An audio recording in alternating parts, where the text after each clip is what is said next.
Hello जी, नमस्कार। मैं Jitendra Saini Envira education YouTube channel पर आपका हार्दिक स्वागत करता हूं। साथियों, हमने जो जनरल साइंस का जेनेटिक्स स्टार्ट की थी यानी कि आनुवांशिकी, उसका आज मैं आपके सामने पार्ट 3 लेकर आया हूं। जेनेटिक्स यानी कि जो आनुवांशिकी के मुख्य आधार स्वरूपों को हमने पहले और दूसरे वीडियो के अंदर जाना। हमने पहले उसकी बेसिक डिटेल्स को पढ़ा था और फिर दूसरे वीडियोस के अंदर हमने उसकी शब्दावली और मेंडल के नियमों को आरंभ किया था। तो उन्हीं नियमों को आज हम कंटिन्यू करते हैं। पहले वीडियो के अंदर और दूसरे वीडियो के अंदर हमने शब्दावली प्लस मेंडल के नियम पढ़े थे। उसमें एक नियम हमने पढ़ा था प्रभाविता का नियम। मुख्यतः मेंडल ने 3 नियम दिए थे जेनेटिक्स में। प्रभाविता का नियम, दूसरा पृथक्करण या युग्मकों की शुद्धता का नियम, तीसरा स्वतंत्र अपव्ययन का नियम। तो प्रभाविता का नियम हमने एक्सप्लेन में पूरा पढ़ लिया था, लेकिन इस नियम के अनुसार हमें एक बात ध्यान में रखनी है कि यह प्रभाविता का नियम एक संकर संकरण पर आधारित था। तो आज हम दूसरा नियम स्टार्ट करेंगे, पृथक्करण का नियम या युग्मकों की शुद्धता का नियम। तो स्टार्ट करते हैं अपना मेंडल का दूसरा नियम, वो है पृथक्करण या युग्मकों की पृथक्करण या युग्मकों की शुद्धता का नियम।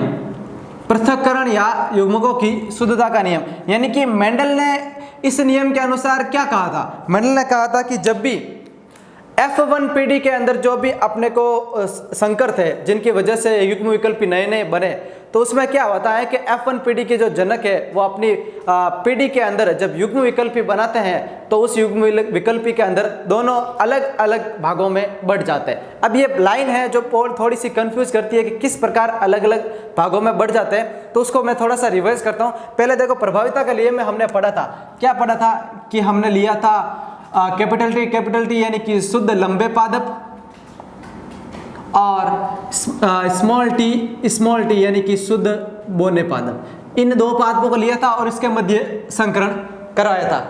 अब इस संकरण में हमने क्या जाना था कि हमने देखा था कि इन दोनों के एक एक युग्मक आता है, इसका भी एक युग्मक और इसका भी एक युग्मक है। अब इन दोनों के मध्य जब संकरण कराया तो अपने को क्या देखने को मिला कि F1 पीढ़ी के अंदर सभी है जो लंबे पादप प्राप्त हुए, सभी लंबे पादप प्राप्त हुए।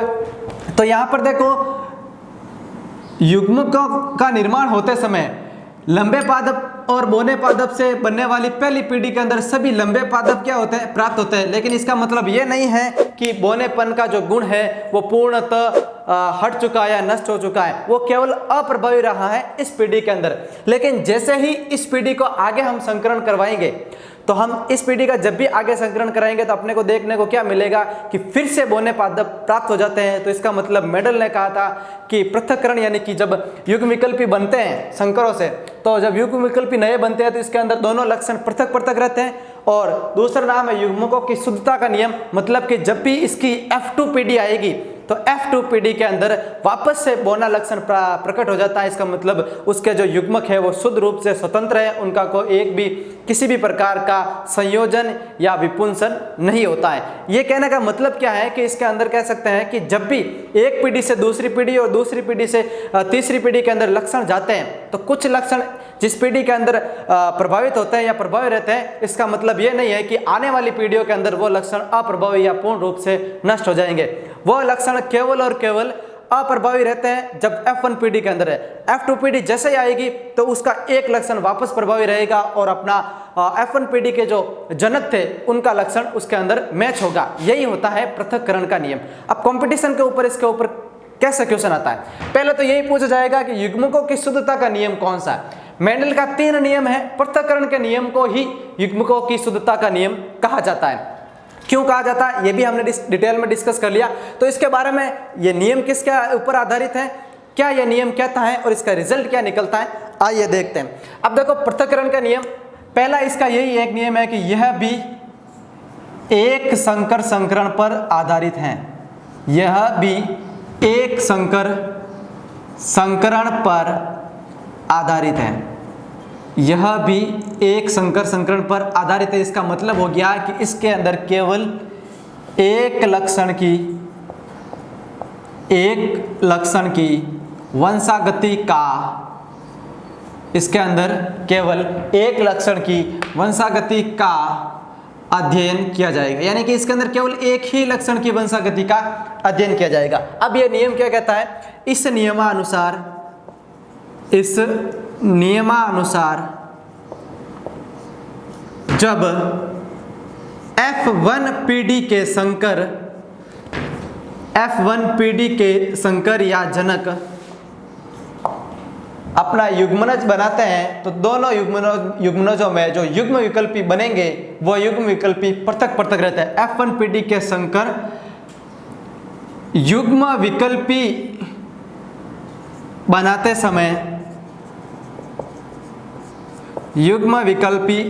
समय यानी कि अपनी जो F1 पीढ़ी के संकर है यानी कि जनक रहेंगे, वो जब अपने युग्म विकल्पी बनाते समय दोनों लक्षण को पृथक पृथक करते हैं, यानी कि इसके अंदर दोनों लक्षण है जो अलग अलग हो जाएंगे।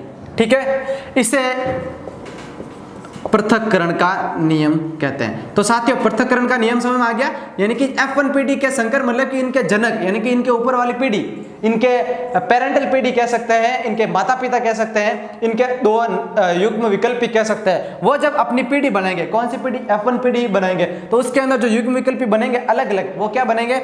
आपस में जो लक्षण होते हैं वो पृथक पृथक रहता है। अगर वो आपस में जुड़ भी जाएंगे तो उन दोनों का पर्टिकुलर इंडिविजुअल जो कैरेक्टर रहेगा वो हमेशा अलग रहेगा, आपस में कभी भी संयोजित नहीं होता है। तो इसे कहते हैं पृथक्करण का नियम कहते हैं। अब देखो एक वर्ड आते हैं कि युग्मकों की शुद्धता का नियम। तो देखो युग्मकों की शुद्धता का मतलब क्या है?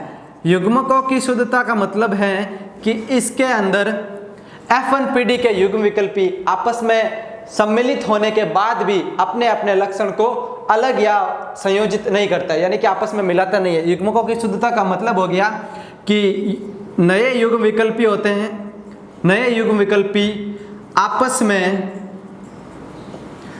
मिलने के बाद भी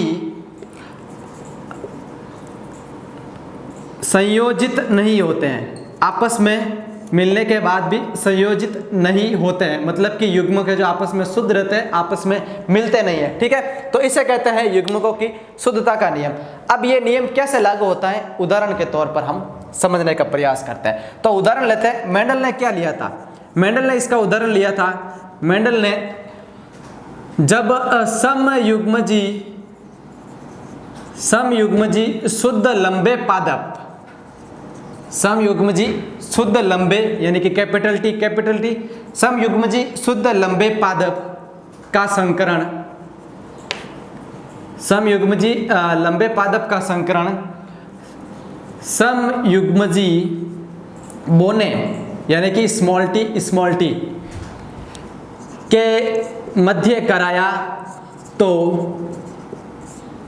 F1 पीढ़ी के अंदर यानी कि फर्स्ट फिलल जनरेशन के अंदर यानी कि F1 पीढ़ी के अंदर सभी पादप लंबे प्राप्त हुए, सभी पादप लंबे प्राप्त हुए। अब जब सभी पादप लंबे प्राप्त हुए तो F1 पीढ़ी में जो प्राप्त युग्मक थे यानी कि प्राप्त होने वाले थे उनके मध्य उन्होंने वापस संकरण कराया। तो वापस संकरण कराया तो उसने क्या पाया? तो देखिए F1 पीढ़ी के युग्मकों के मध्य, F1 पीढ़ी के युग्मकों के मध्य जब वापस संकरण कराया गया, जब वापस संकरण कराया गया तो यानी कि F1 पीढ़ी के युग्मकों के मध्य जब वापस संकरण कराया गया तो पाया कि द्वितीय यानी कि F2 पीढ़ी में 3 पादप लंबे तथा 1 पादप बोना प्राप्त हुआ। 3 पादप लंबे तथा 1 पादप बोना प्राप्त हुआ। अब देखो इसका कहने का मतलब क्या है कि समयुग्मजी में जब लंबे पादप और बोने पादपों के मध्य संकरण कराया तो प्रथम पीढ़ी में सभी लंबे पादप प्राप्त हुए। जब F1 पीढ़ी के प्राप्त युग्मकों के मध्य जब संकरण वापस कराया गया तो F2 पीढ़ी बनी। F2PD के अंदर क्या पाया कि उनमें से F2PD में अगर ऐसा लक्षण अगर विलुप्त हो जाते हैं या लक्षण युग्मक शुद्ध नहीं रहते तो F2PD में भी सभी लंबे पादप प्राप्त होना स्वाभाविक था, लेकिन उसके अंदर अपने को क्या देखने को मिला कि वहां पर एक बोना पादप भी प्राप्त हुआ। तो इसका मतलब हम कह सकते हैं कि भाई कितनी भी मीडिया हो जाए, कितने भी लक्षण कैरेक्टर्स आपस में घुल मिल जाए, किसी भी कारण से जो लक्षणों की युग्मकों की शुद्धता होती है वो कभी भी अशुद्ध नहीं होती है, कभी भी भिन्न नहीं होती है। युग्मक हमेशा से ही अनेक पीढ़ियों में अपने लक्षण को पर्टिकुलर सेपरेट रखते हैं। अब इसको हम एज ए चार्ट के तौर पर समझने का प्रयास करते हैं कि समयुग्मजीय पादप और विषम युग्मजीय पादप के मध्य जब संकरण कराया गया तो अपने को क्या देखने को मिला। तो देखें, समयुग्मी शुद्ध लंबे तो लेते हैं लंबे पादप यानी कि कैपिटल टी और बोने पादप स्मॉल टी। अब इनके मध्य दोनों के मध्य संकरण कराया जाएगा तो इसका भी एक युग्मक लेते हैं, ये लो इसका एक युग्मक और इसका भी एक युग्मक, ये इसका एक युग्मक, दोनों का एक एक युग्मक प्राप्त हो गया। अब इन दोनों के मध्य संकरण कराया जाएगा। जब संकरण कराया गया तो क्या प्राप्त हुआ, कैपिटल टी स्मॉल टी मतलब कि कैपिटल वाला क्या रहेगा, लक्षण प्रभावी रहेगा कैपिटल वाला, तो इसे हम क्या बोलेंगे, सभी लंबे पादप प्राप्त हुए 100%। और ये क्या है अपनी, ये है अपनी F1PD, ये है F1PD। अब क्या प्राप्त करेंगे हम, वापस F1PD के युग्मकों के मध्य संकरण कराया जाएगा। F1PD के युग्मक क्या है, ये, अब इनके अंदर संकरण कराया जाएगा, यानी कि कैपिटल टी स्मॉल टी और कैपिटल टी स्मॉल टी के मध्य संकरण कराया जाएगा। अब इन दोनों युग्मकों के मध्य संकरण जब कराएंगे तो अपने को क्या देखने को मिलेगा। तो अब संकरण कराते हैं, ये संकरण हो गया इस प्रकार, ये दोनों है capital T small T, capital T small T.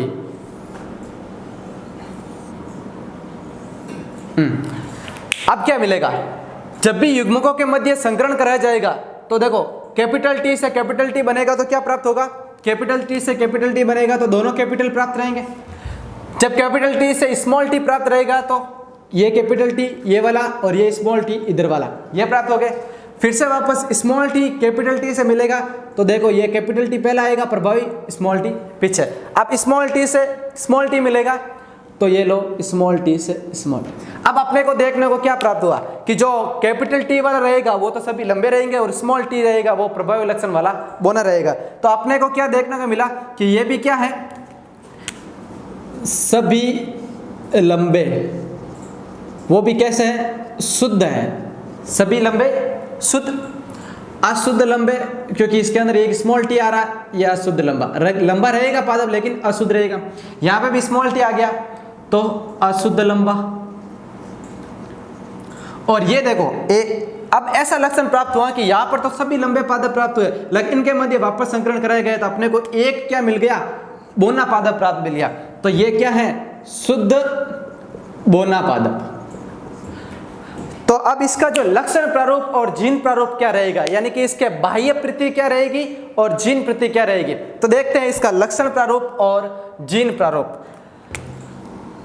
लक्षण प्रारूप, अब इसका लक्षण प्रारूप मतलब क्या है कि लक्षण प्रारूप यह है कि देखो लंबा लंबा लंबा, तीन पौधे आपस में बाहर से अपने को देखने पर लंबे नजर आ रहे हैं तो तीन लंबे, ये रहो 1 2 3, तीन पादप लंबे, 3 अनुपात, बोना पादप कितना है, 1 पादप है, 3:1 इसका क्या रहेगा, लक्षण प्रारूप रहेगा। और डायरेक्ट क्वेश्चन यहीं से आता है, पृथक्करण का नियम या युग्मकों की शुद्धता का नियम में लक्षण प्रारूप का अनुपात क्या है, तो ऐसे इसका अनुपात निकालते हैं। अब दूसरा अपने पास आएगा जीन प्रारूप। क्या होता है जीन, मतलब कि जिसकी जीनीय संरचना, यानी कि जिसकी आनुवांशिक संरचना कैसी है, आनुवांशिक मतलब शुद्ध अशुद्ध सबको मिलाकर अलग अलग सेपरेट रखना पड़ता है। सबसे पहले देखेंगे कि शुद्ध लंबे पादप कितने हैं। तो देखो यहाँ पर सभी शुद्ध लंबे पादप है, यहाँ पर तो अशुद्ध है, यहाँ पर भी अशुद्ध है और यहाँ पर तो शुद्ध बोना है। तो शुद्ध लंबा कितना है, 1 है, तो शुद्ध लंबे पादप तो 1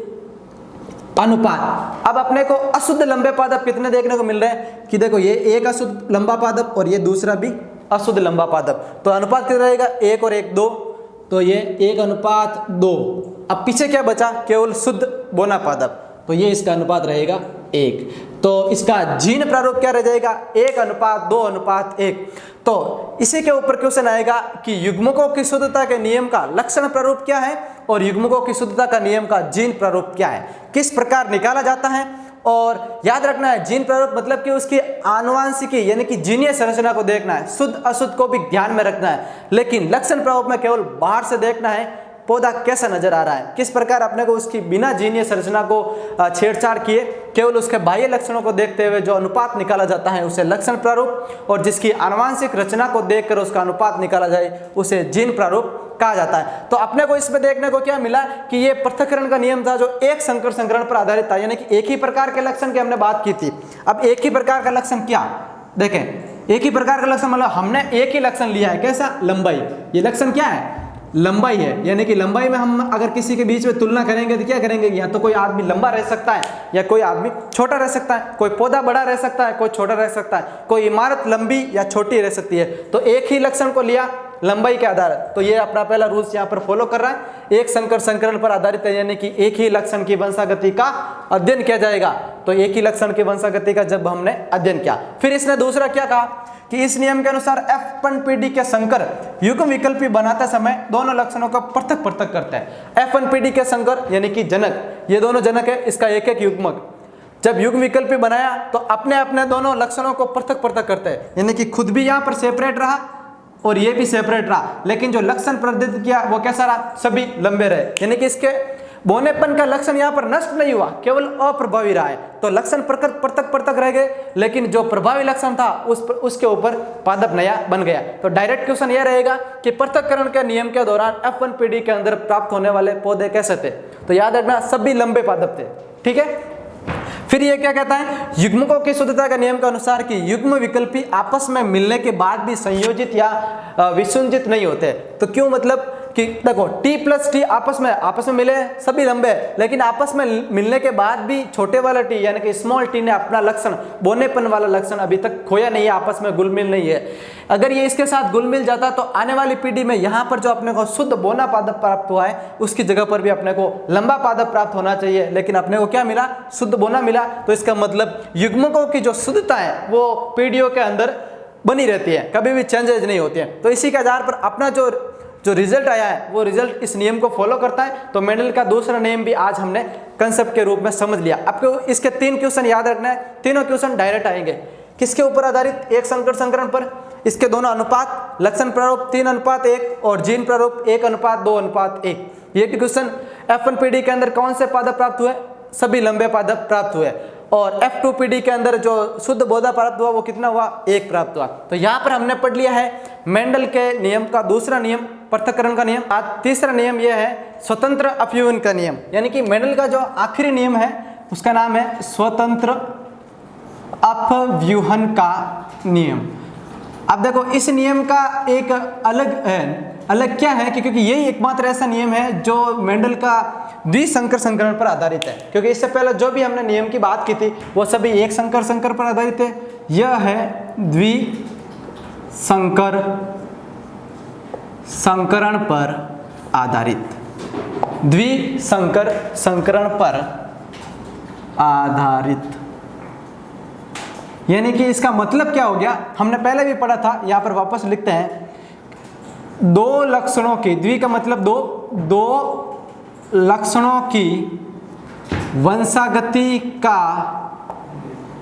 दो लक्षणों की वंशागति का अध्ययन किया जाएगा। यानी कि इससे पहले हमने एक ही लक्षण की वंशागति का अध्ययन किया था, लेकिन इसके अंदर क्या है कि हम किसी भी युग्म विकल्पी के 2 लक्षणों की वंशागति का अध्ययन करेंगे। अब ये नियम क्या कहता है, ये नियम कहता है कि जब 2 या 2 से अधिक, जब 2 या 2 से अधिक विपर्यासी मतलब कि अलग अलग, जब 2 या 2 से अधिक विपर्यासी लक्षणों वाले युग्म विकल्पियों के मध्य, 2 या 2 से अधिक विपर्यासी लक्षणों वाले युग्म विकल्पियों के मध्य संकरण कराया जाए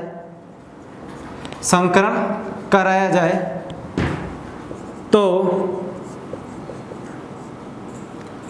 लक्षणों के वंशागति पर कोई प्रभाव नहीं पड़ता है। लक्षणों की वंशागति पर कोई प्रभाव नहीं पड़ता है। अब कहने का मतलब क्या हो गया, यानी कि जब दो या दो से अधिक विपर्यासी लक्षणों वाले युग्म विकल्पियों का मध्य संकरण कराया जाए तो लक्षणों की वंशागति पर कोई प्रभाव नहीं पड़ता है। मतलब कि एक लक्षण की वंशागति का प्रभाव दूसरे लक्षण पर नहीं पड़ता, एक लक्षण की वंशागति का प्रभाव दूसरे लक्षण पर नहीं पड़ता, यानी कि लक्षण एक दूसरे के साथ सम्मिलित ही नहीं होते पर वो अपने आपस में परस्पर सम्मिलित नहीं होते हैं। इसका कैसे समझेंगे कि लक्षणों की वंशागति पर कोई प्रभाव नहीं पड़ता है, इसको एक उदाहरण के साथ समझते हैं। मेंडल ने इसके लिए एक उदाहरण लिया था, यानी कि एक प्रयोग किया था। उन्होंने लिया कि जब गोल या बात करें हम बीजों के बारे में, तो पहले बात करते हैं मटर के बीज। कौन से? एक तो उन्होंने लिए थे पीले गोलाकार, डायरेक्ट दिखते हैं पीले गोलाकार, यानी कि कैपिटल वाई कैपिटल आर, पीले गोलाकार तथा हरे झुर्रीदार, पीले गोलाकार तथा हरे झुर्रीदार। हरे झुर्रीदार का मतलब क्या है कि स्मॉल वाई स्मॉल आर। अब आप सोच रहे होंगे कि सर पीले का तो ठीक है येलो होता है और गोलाकार मतलब कि राउंड होता है, यानी कि तो आर होता है, लेकिन यहाँ पे हरे झुर्रीदार स्मॉल वाई स्मॉल आर क्यों लिखा? तो ये इसके रिप्रेजेंटिव में लिखा जाता है, इसको इसके स्पेलिंग से कोई मतलब नहीं है। इन दोनों के संग्रहण में इसके प्रभावी लक्षण के रिप्रेजेंटिव में इसको लिखा जाता है। इसलिए हम इसको अगर कैपिटल वाई लिया है तो इसको यहाँ पर स्मॉल वाई लेंगे, इसको अगर कैपिटल आर लिया है तो यहाँ पर स्मॉल आर लेंगे, तो इसके रिप्रेजेंटिव में लिखा जाता है। तो मटर के बीज उन्होंने लिए थे पीले गोलाकार और हरे झुर्रीदार वाले पौधों में संकरण कराया जाए तो F1 PD में सभी पीले गोलाकार बीज प्राप्त हुए, सभी पीले गोलाकार बीज प्राप्त हुए। पीले गोलाकार का मतलब क्या है? Capital Y capital R Bs प्राप्त हुए। जब F1 पीढ़ी में ये प्राप्त हुए, लेकिन फिर से F1 पीढ़ी के अंदर स्वपरागण करके संकरण कराया जाए तो उसके अंदर अलग अलग अनुपात में अपने को बीज की संरचना देखने को मिलती है। अब देखेंगे क्या कि हम इस नियम के माध्यम से यह समझेंगे कि लक्षणों की वंशागति पर कोई प्रभाव नहीं पड़ेगा, यानी कि जब हरे झुर्रीदार और पीले गोलाकार बीजों के मध्य संकरण कराया तो प्रथम पीढ़ी में तो सभी पीले गोलाकार प्राप्त हुए। इसका मतलब ये नहीं है कि हरे झुर्रीदार वाले पौधे के बीज है वो क्या है, उनके लक्षण क्या हो गए? समाप्त हो गए। एक दूसरे के लक्षण की वंशागति पर कोई प्रभाव नहीं पड़ेगा। तो इसको हम आगे फ्लो चार्ट के माध्यम से समझते हैं। पहले संकरण कराते हैं पीले गोलाकार और हरे झुर्रीदार के मध्य, तो देखते हैं कैपिटल आर कैपिटल वाई, यह है क्या? यह है पीले गोलाकार, कैपिटल वाई कैपिटल आर पीले गोलाकार हो गया। इसका संकरण किसके मध्य कराना है? इसका संकरण कराना है स्मॉल वाई स्मॉल आर, इसका मतलब है हरे झुर्रीदार, यानी कि एक बीज है जो है पीले गोलाकार और दूसरे बीज है हरे झुर्रीदार, इसके मध्य अपने को संकरण कराया। तो इनका संकरण में बात करेंगे, इनके युग्मक ले लेते हैं एक एक। कैपिटल वाई कैपिटल आर, इसका हो जाएगा स्मॉल वाई स्मॉल आर, इन दोनों के मध्य हम संकरण कराएंगे। ये संकरण हो गया। तो प्रथम पीढ़ी में अपने को देखने को क्या मिलेगा? देखो कैपिटल वाई से पहले संकरण कराया इसका, तो capital Y small Y, capital R का संकरण कराए कैपिटल स्मॉल आर से, तो कैपिटल आर स्मॉल आर। तो ये अपने को प्राप्त हुई है प्रथम पीढ़ी। क्या प्राप्त हुई है? F1 पीढ़ी। और इसमें अपने को क्या प्राप्त हुआ है? सभी पीले गोलाकार, ये हमने पढ़ा है, सभी पीले गोलाकार प्राप्त हुए। ये इसकी है पेरेंटल पीढ़ी, जनक पीढ़ी जिसे बोलते हैं, ठीक है। अब वापस F1 पीढ़ी से प्राप्त युग्मकों के मध्य जब संकरण कराया जाएगा तो अपने को क्या रिजल्ट मिलता है वो देखता। इनके मध्य संकरण कराना यानी कि इसके एक एक युग्मकों के मध्य संकरण करवाना है। अब कैसे संकरण कराएंगे वो भी देखते हैं, इसके आगे का एक फ्लो चार्ट बनाते हैं। अब इनके मध्य हम स्वपरागण कराएंगे क्योंकि ये सभी क्या है, सभी पीले गोलाकार हैं जो विषम युग्मजी है, विषम युग्मजी। तो अब इनके मध्य हम क्या कराएंगे, स्वपरागण कराएंगे तो अपने को सब युग्मक क्या प्राप्त होंगे। देखो कैपिटल वाई कैपिटल आर, तो पहला युग्मक प्राप्त हुआ कैपिटल वाई कैपिटल आर, ये लो कैपिटल वाई कैपिटल आर।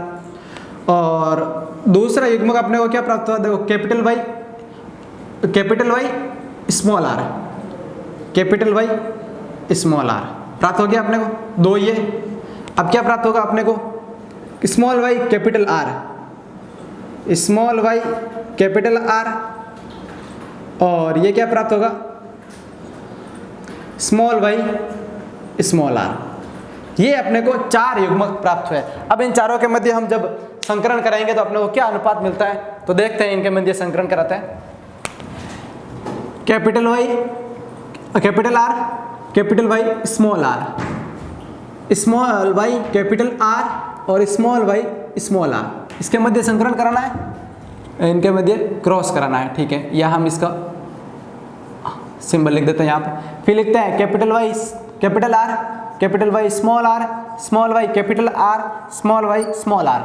अब इनके मध्य अपने को संकरण कराना है और अपने को अनुपात ज्ञात करना है कि स्वतंत्र अपव्यूहन के नियम के अंदर अपने को F1 पीढ़ी के मध्य स्वपरागण कराने के बाद क्या अनुपात प्राप्त होता है और कैसे अपने को जीन प्रारूप और लक्षण प्रारूप का अनुपात मिलता है। तो साथियों इनके मध्य संकरण कराते हैं।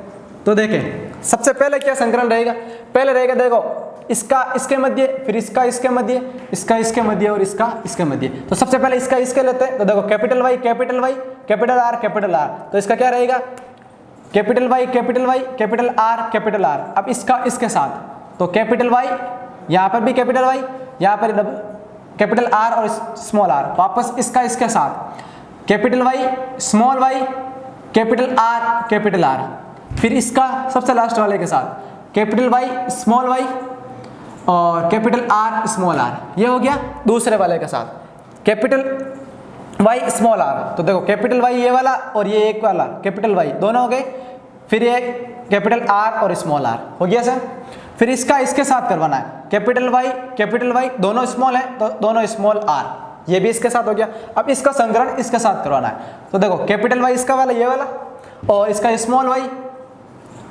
स्मॉल वाई और कैपिटल आर, तो ये लो कैपिटल आर और स्मॉल वाई मिल गया अपने को। अब इसका सबसे लास्ट वाले के साथ, तो कैपिटल वाई स्मॉल आर दोनों स्मॉल है तो स्मॉल आर ये अपने को मिला। अब इसका संकरण कराना है उनके साथ, तो सबसे पहले स्मॉल वाई, फिर कैपिटल वाई, फिर कैपिटल आर, फिर सबसे पहले small Y capital R small R. अब देखो इसका उसके साथ संकरण कराना है तो दोनों स्मॉल वाई दोनों इस कैपिटल आर। अब देखो इसका सबसे अंतिम वाले के साथ दोनों आएंगे क्या स्मॉल वाई और दोनों क्या आएंगे, एक आएगा कैपिटल आर और एक आएगा स्मॉल आर। सबसे लास्ट वाले का संकरण कराना है इसके साथ, तो इसका पहला युग्मक स्मॉल वाई, इसका पहला युग्मक कैपिटल आर, फिर स्मॉल आर कैपिटल आर, इसका उसके साथ तो स्मॉल वाई स्मॉल आर, फिर इसका इसके साथ तो करेंगे स्मॉल वाई कैपिटल आर और स्मॉल आर, और सबसे अंतिम के साथ करेंगे तो कैपिटल वाई स्मॉल आर। अपने को ऐसी संरचना देखने को मिलती है। अब इसमें क्या रहेगा कि जिसके अंदर जो कैपिटल वाला आ रहा है वो क्या रहेगा, प्रभावी रहेगा। तो इसका लिखते हैं, देखो ये क्या है पीले गोलाकार, क्योंकि दोनों कैपिटल आ रहे हैं मतलब कि प्रभावी रहेगा। ये क्या है, देखो वाई में कैपिटल वाई आ रहा है तो मतलब कि पीला, और स्मॉल आर और कैपिटल आर आ रहा है तो मतलब कि गोलाकार रहेगा, पीले गोल। यहां पर भी पीले गोल और यहां पर भी पीले गोल, ये हो जाएगा। अब देखो यहां पर कैपिटल वाई आ रहा है तो पीले और ये भी गोल, कैपिटल वाई में पीले स्मॉल वाई में क्या रहेंगे, जुरीदार, पीले जुरीदार। अब यहाँ पर कैपिटल वाई आ रहा है मतलब कि पीले, इसका प्रभावी रंग रहेगा पीले, और यहाँ पर देखो कैपिटल आर आ रहा है मतलब कि गोल रहेगा। यहाँ पर भी कैपिटल वाई आ रहा है मतलब कि पीला, और स्मॉल आर आ रहा है मतलब कि जुर्रीदार।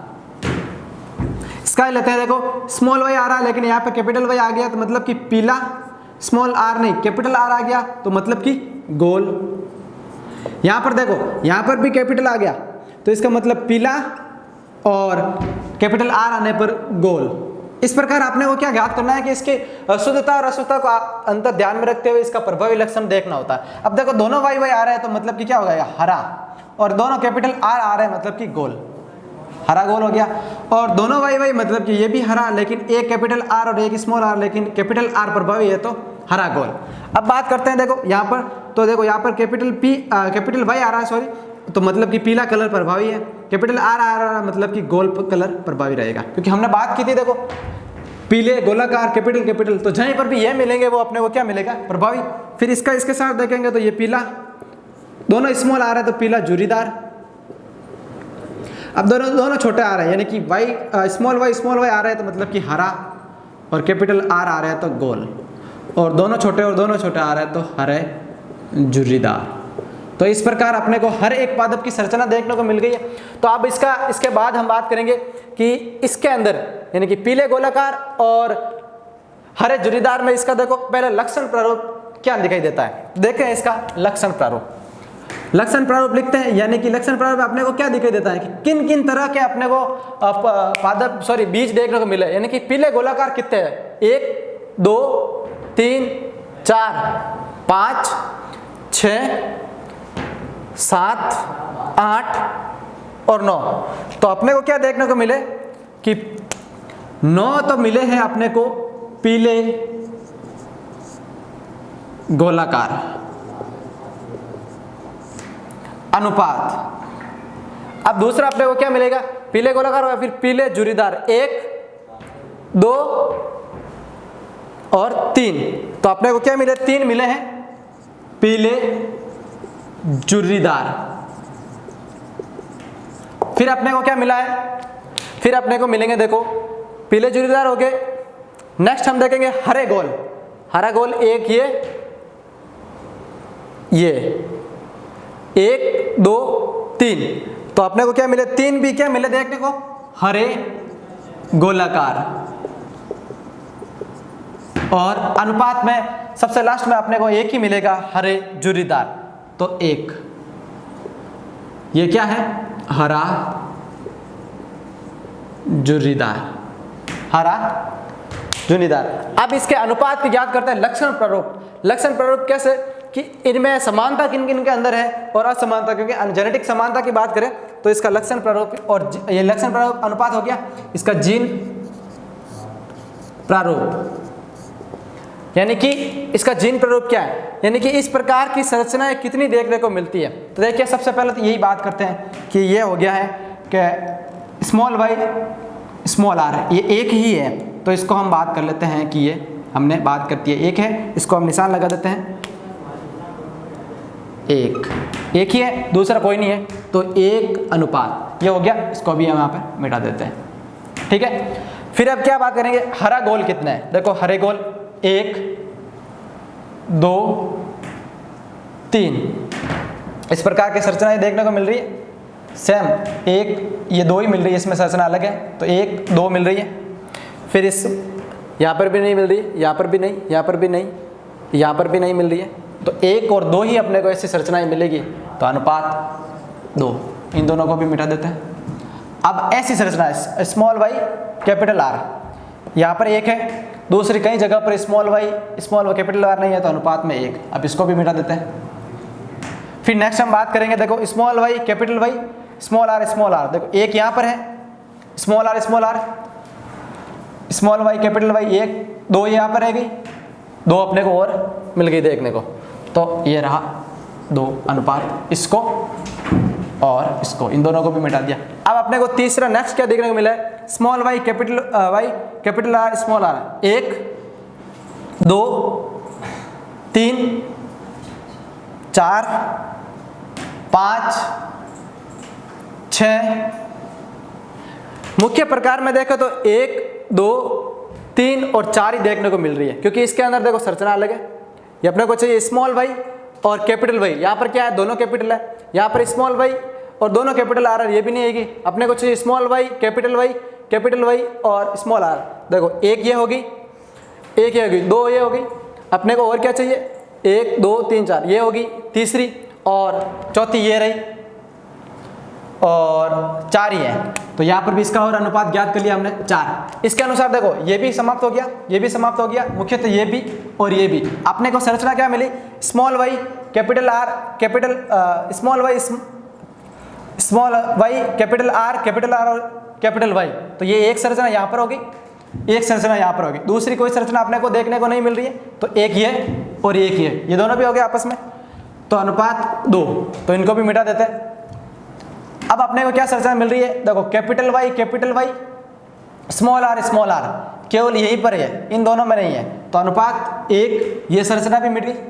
अब क्या रही, capital Y capital R small R. देखो एक ये संरचना है और एक ये, दोनों आपस में समान है, तो ये 2 हो गई। तो यहाँ पर भी लिख देते हैं अनुपात 2, और एकमात्र कैपिटल वाई कैपिटल आर, ये संरचना अपने को देखने को मिलती है। तो ये हो गया इसका जीन प्रारूप, ये हो गया इसका लक्षण प्रारूप। तो साथियों हमने आज मेंडल के तीनों नियमों के बारे में कंप्लीट डिस्कस कर लिया है। मेंडलिज्म के जो आधार पर 3 नियम है उनको हमने पढ़ लिया है। कल हम और अपने जो नेक्स्ट वीडियो होगा उसके अंदर मेंडलवाद के और भी कौन कौन से क्रॉसेज हैं, यानी कि संकरण है, उनके बारे में जानकारी लेंगे। आप इस वीडियो को पूरा देखें, शेयर करें अपने फ्रेंड्स के साथ, और कमेंट बॉक्स में अपना फीडबैक जरूर दें। और वीडियो के डिस्क्रिप्शन के अंदर जो फेसबुक पेज और इंस्टाग्राम पेज की लिंक दी हुई है, वहाँ पर जाकर हमें ज्वाइन करें।